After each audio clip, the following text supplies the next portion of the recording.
So we're now going to turn the face mask right side out.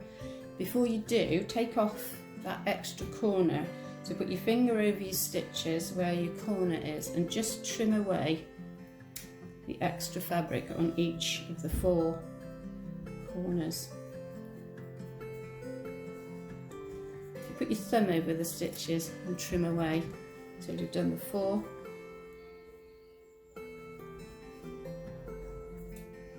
Means when you turn it the right side out, you've got a nice crisp edge. And then what you can also do is little snips on the curves of your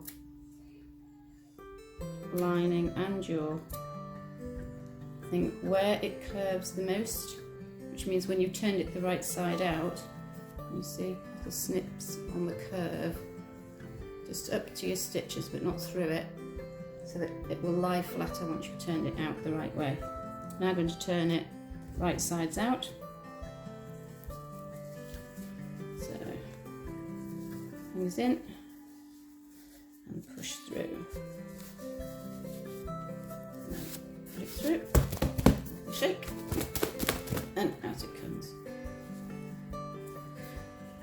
Beginning to look a bit more like our face mask.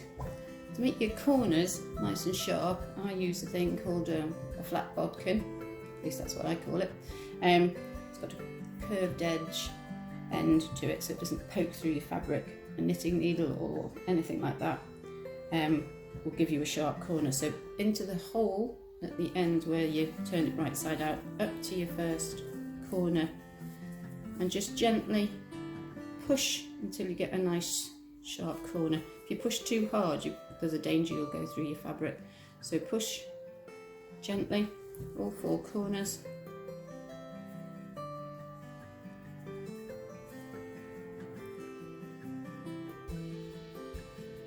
And there we are. Now we're going to press.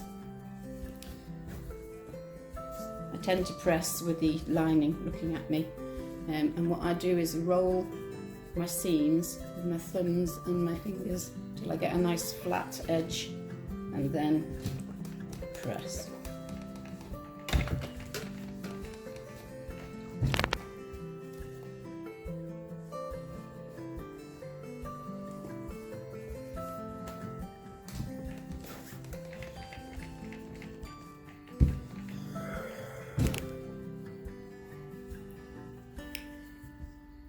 Before this coronavirus, I would have licked my thumbs and fingers and rolled the fabric to get a nice sharp edge, and I'm trying very hard not to lick my fingers these days, just force of habit.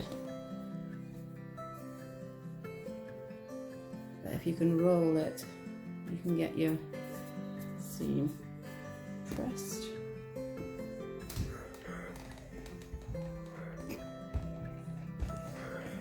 Same with the top edge, so pull that sharp, so that's where the bulk of that fabric is at the top.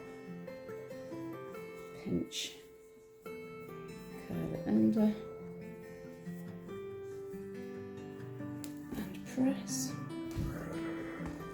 Now the final stage, which just finishes this off, is to do a little row of stitches on your machine as close to this edge as you can get, and it just holds the 2 layers of fabric together, which means when it's laundered it's easier to iron.